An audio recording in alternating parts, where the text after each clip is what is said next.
The moment you open your mouth to explain yourself, you have already lost. Picture it.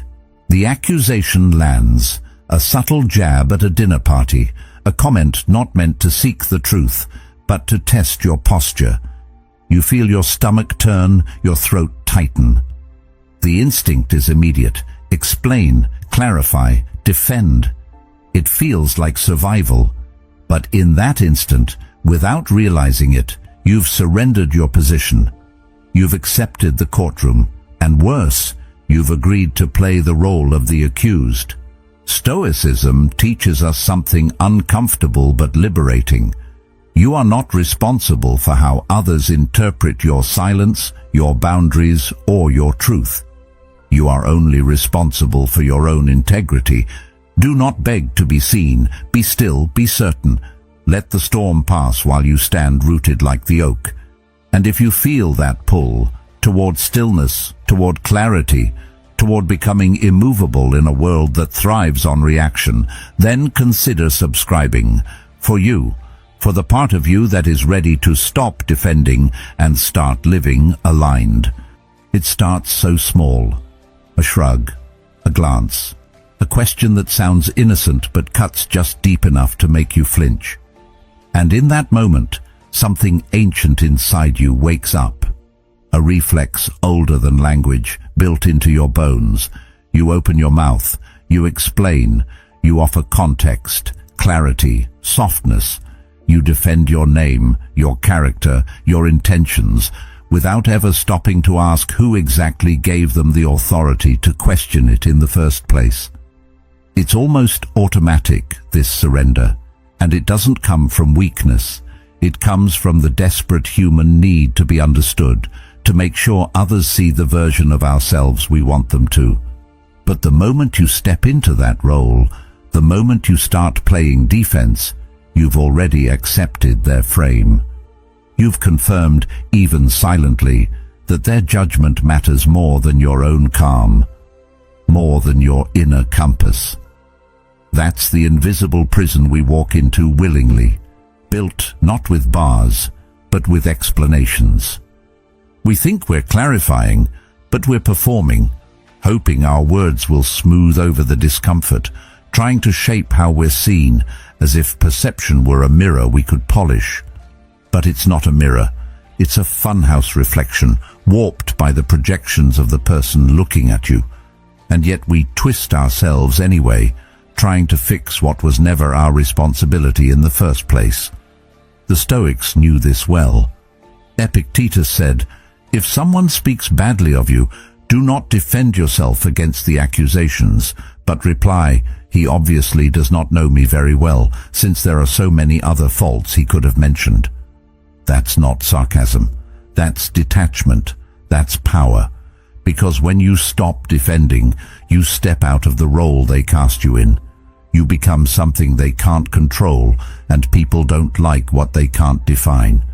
There is a strange kind of freedom in realizing you are not obligated to be understood, that your integrity doesn't shrink when someone misinterprets you, that your worth isn't under threat every time someone disagrees. But to live this way, you have to break a lifelong habit, one that was etched into you early, when love felt conditional and safety depended on being good. You had to explain yourself to avoid punishment, to win back connection, to feel safe again, and you carried that pattern into adulthood, not realizing that the same strategy now weakens you. You're not a child anymore. You don't need to convince anyone to let you exist in peace. You already have that right. And the people who demand explanations from you are often not seeking truth. They're seeking leverage. Your defense becomes the rope they use to pull you around. So the next time your heart starts racing at the sound of judgment, when your palms sweat and your voice prepares its counterattack, pause. Ask yourself, what happens if I don't? What happens if I let the comment float in the air, untouched? Most of the time, it dies there. Without your energy feeding it, the accusation starves. People are used to controlling others through emotional reaction. But when you stay still, when you don't try to be seen or approved of or redeemed, they have nothing to push against. You become a wall of calm. You don't swing. You don't fall. You remain. Marcus Aurelius wrote, "If you are pained by any external thing, it is not this thing that disturbs you, but your own judgment about it. You are the gatekeeper of your reaction. The moment you accept that, you realize the power you've been giving away wasn't taken, it was volunteered. And once you see that, you can't unsee it. You notice how often you explain to be liked, to be forgiven, to avoid discomfort. You catch yourself justifying harmless choices to strangers. You realize how often your peace is traded for temporary approval. But something shifts when you stop, when you resist the urge to plead your case and instead let your actions speak for you. You begin to build an internal gravity, something heavy and solid that doesn't get tossed around by every wind of criticism. Carl Jung once said, "The privilege of a lifetime is to become who you truly are, not who others think you should be, not who they feel comfortable with, who you are. And who you truly are doesn't need a press release every time someone misunderstands you. So let them misunderstand. Let them build their stories. Let them talk. Your job is not to edit their perceptions. It's to live aligned with your own truth. That doesn't mean being cold or distant. It means being grounded. Respond when necessary, but never out of desperation. Speak when it serves purpose, not when it serves your ego." Seneca reminds us, "No man can live a happy life, or even a bearable life, without the pursuit of wisdom. And wisdom rarely shouts. It does not argue. It stands, quietly, consistently, in full possession of itself. When you no longer feel the need to explain, you begin to experience a new kind of power, not loud power, not the kind that needs recognition, but silent power, anchored power. You become untouchable not because you fight harder, but because you've stopped showing up to battles that were never yours to begin with. You're no longer a defendant in someone else's courtroom. You're something else entirely. A person who knows that being misunderstood is a small price to pay for being free. You didn't choose this habit. It was carved into you, quietly, over time, long before you had the words to resist it. Back then, defending yourself wasn't a sign of insecurity. It was the only way to feel safe. You were a child in a world where misunderstanding could mean punishment, rejection, even the withdrawal of love. So you learned to respond quickly. "I didn't mean to. That's not what happened. Please believe me." And with each explanation, you weren't just protecting yourself from consequences. You were reaching for connection.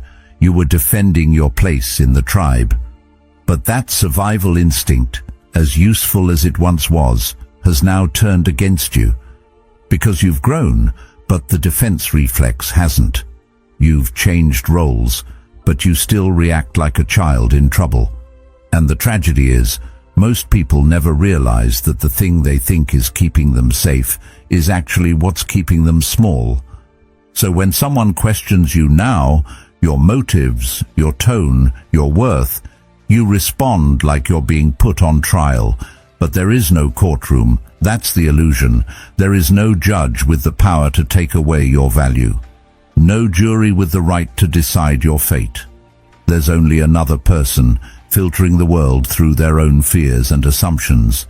And when you rush to defend, what you're really doing is treating their opinion like truth. You're saying, "Your view of me is more real than my own, and nothing will exhaust you faster than constantly chasing validation in a world built on projection." You become a puppet to everyone's mood, a reflection of whoever has the strongest voice in the room. And that's no way to live. The deeper problem is this: defending yourself becomes your identity. You start believing your job in life is to prove that you're good, that you're kind, that you're worthy. But that isn't integrity. It's a performance. True character doesn't need defense. It simply is, like a mountain, solid, unmoved by passing winds. But when you rely on others to approve of you, your self-respect becomes fragile, easily shattered by criticism, easily manipulated by guilt. You overextend yourself to win back love. You agree to things you don't believe in just to avoid being misunderstood. You keep explaining yourself to people who aren't even listening, and each time you do, you confirm that their approval is more important than your peace. To break this pattern, you don't need to become colder. You don't need to become someone who doesn't care. You need to become someone who sees clearly, who recognizes that most accusations aren't about truth, they're about control. Someone is uncomfortable with your boundaries, your growth, your clarity, and instead of sitting with that discomfort, they try to shift it onto you, and you, trained by years of conditioning, rush in to make it better. But what if you didn't? What if you let them sit with their own discomfort instead of carrying it for them? That's what it means to reclaim your strength, to refuse to carry emotions that aren't yours. Seneca said, "He who suffers before it is necessary suffers more than is necessary." Every time you try to prevent someone from misjudging you, you suffer twice, once from the fear and again from the reaction. And the irony is, the more you try to be understood, the more misunderstood you become, because your constant defense makes people question your confidence. They begin to believe the story you're trying so hard to disprove. The more you try to seem trustworthy, the more suspicious you look. And deep down, you feel it, that quiet shame, that hollow feeling of never being quite good enough, no matter how much you explain. But that shame isn't a flaw, it's a compass. It's pointing you back toward the place where you gave away your power. Carl Jung said, "Shame is a soul-eating emotion, and the only way to starve it is to stop feeding it with explanations, to stop saying, 'Please see me,' and start saying, 'I see myself,' and that's enough." The world will not always understand you. That's not a problem to be solved. That's a reality to be accepted, because understanding is not owed to you, and you do not need it to stand tall. When you stop living for approval, you start living from alignment, and from that place, everything changes. Your energy becomes focused. Your relationships become cleaner. Your sense of self becomes indestructible. Socrates once said, "To find yourself, think for yourself." So think for yourself, speak for yourself, but do not beg to be seen. You are not here to be digested comfortably by every person you meet.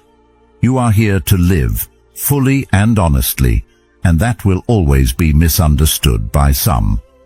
And that's okay, because when you are no longer trained to submit, you are finally free to stand, and silence, chosen, not forced, becomes your most powerful answer. There's something inside almost everyone that quietly begs to be seen.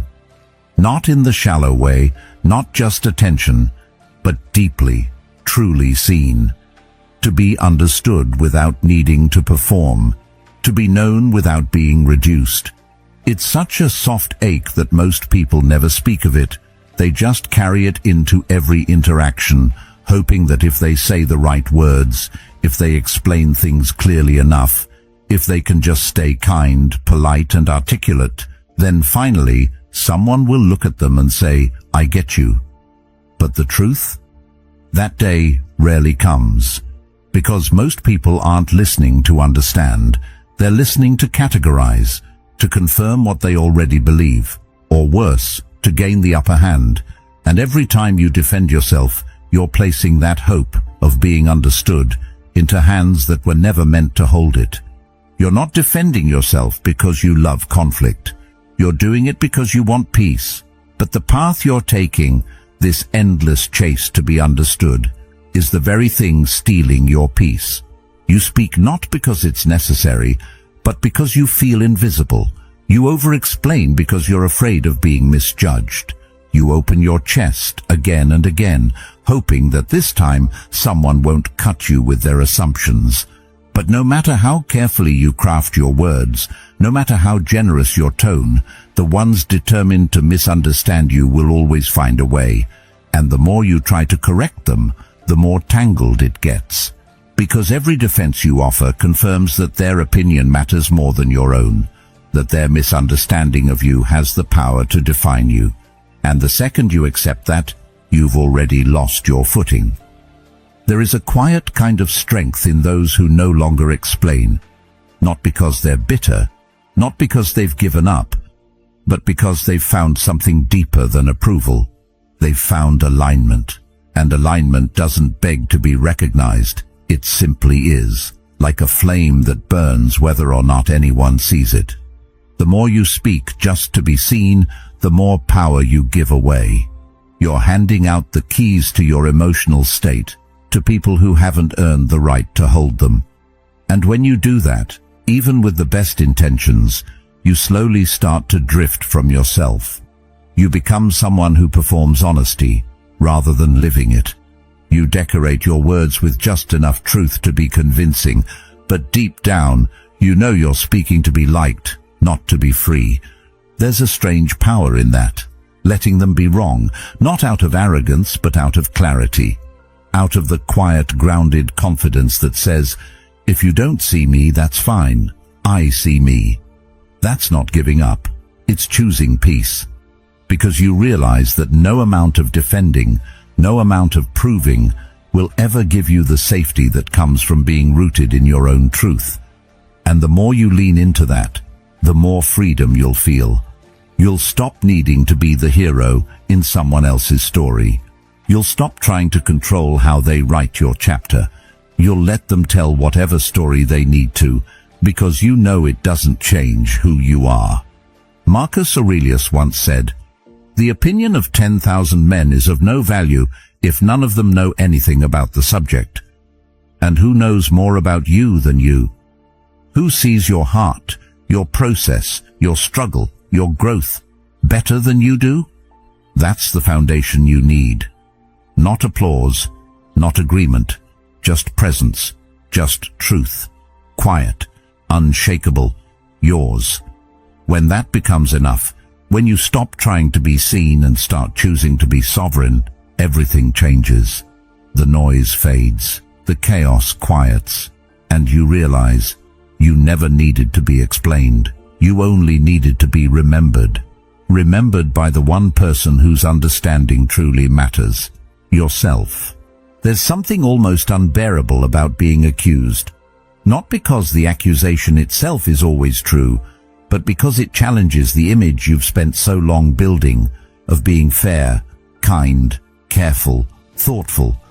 And in that moment, when someone calls you selfish or arrogant or cold, your first instinct is to jump in, to set the record straight. You feel it rise like a wave, this pressure to explain, to clarify, to show them who you really are. But what if you didn't? What if you let that wave pass without riding it? What if, instead of defending yourself, you just stayed still? That kind of silence is rare, and it terrifies people. Because when you don't react, they lose their script. They were expecting resistance, a counterattack, maybe even an apology, something they could use to push their narrative forward. But when you just breathe and hold your ground, the spotlight quietly turns back on them. Your silence becomes a mirror, one that doesn't offer comfort or excuses, one that reflects not who you are, but who they are, their tone, their assumptions, their own unresolved fears. Suddenly, they're left with themselves, and that can be deeply uncomfortable. Most people aren't ready for someone who doesn't flinch. We've been conditioned to believe that silence is weakness, that if you don't defend yourself, it must mean you're guilty. But silence is only weakness when it's rooted in fear. When it's grounded in strength, it becomes something else entirely. It becomes presence, weight, gravity, the kind of stillness that changes the energy in a room without a word, the kind of silence that doesn't beg to be understood because it already understands itself.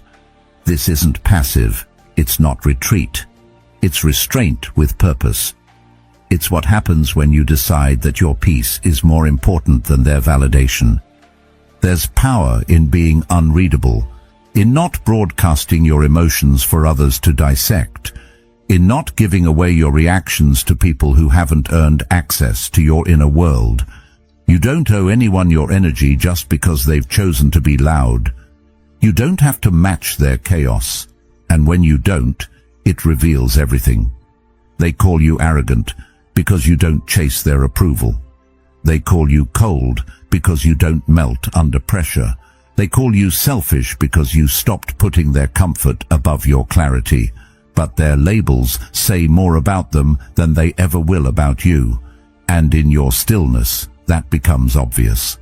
Marcus Aurelius said, "The best revenge is not to be like your enemy." And what that really means is, don't give away your self-control in an attempt to make someone else understand your character. Don't descend into their noise. Don't become a mirror of their panic, because the moment you do, you've lost your grounding. But when you remain calm, composed, centered, you remind the world that not every fire needs to be answered with more flames. Sometimes the most powerful thing you can do is nothing, not as avoidance, not as punishment, but as discipline. Stillness isn't the absence of emotion. It's the refusal to be ruled by it. You can feel everything, hurt, anger, disappointment, and still choose silence. You can carry your truth without displaying it like a shield. You can choose not to defend because you already know who you are, and if that knowing is strong enough, what someone else says or believes or projects onto you doesn't matter. Their judgment passes through you like wind through trees. It rustles your branches, but it never moves your roots. And that's what real strength looks like. Not dominance, not control, but deep, quiet self-respect. The kind that doesn't need to shout, the kind that doesn't get pulled into every battle, the kind that understands not every accusation needs a reply, and not every critic deserves a conversation. You become a mountain, and mountains don't kneel. You become the eye of the storm, still, steady, unshaken, while everything else spins around you. And that is a kind of presence people feel even if they can't name it. A kind of energy they remember long after the moment has passed. Stillness, when practiced consistently, becomes a kind of reputation. Not the reputation you chase, but the one that follows you anyway. People begin to sense that you're not easily rattled, that you don't engage unless it matters, that your silence isn't absence, it's awareness. You're not ignoring them, you're observing. And in that pause, they're forced to look at themselves, to wonder why they needed you to react, to confront the fact that maybe it was never about you in the first place. Carl Jung once wrote, "Everything that irritates us about others can lead us to an understanding of ourselves." When you remain still, you invite others to confront their own projections, not by forcing them to, but by refusing to play along. You offer no resistance, and in doing so, you give them the rare opportunity to reflect. Most won't take it, but the few who do, they'll change, and even if they don't, you remain unchanged, and that's enough. Aristotle believed that knowing yourself is the beginning of all wisdom, but defending yourself constantly keeps you from that knowing. It keeps you tangled in performance. Stillness, on the other hand, gives you space to reflect, to align, to choose. You stop reacting. You start responding. And sometimes the best response is no response at all. Eventually you realize you don't need to prove your worth in the middle of someone else's storm. You don't need to shout over their noise. You don't need to hand them your piece like it's a bargaining chip. You sit in silence, not to punish them, but to protect yourself. And in that stillness, you remember, you are not here to be controlled by chaos. You are here to embody something deeper, something that doesn't break when the world pushes, something that doesn't need to defend because it cannot be shaken.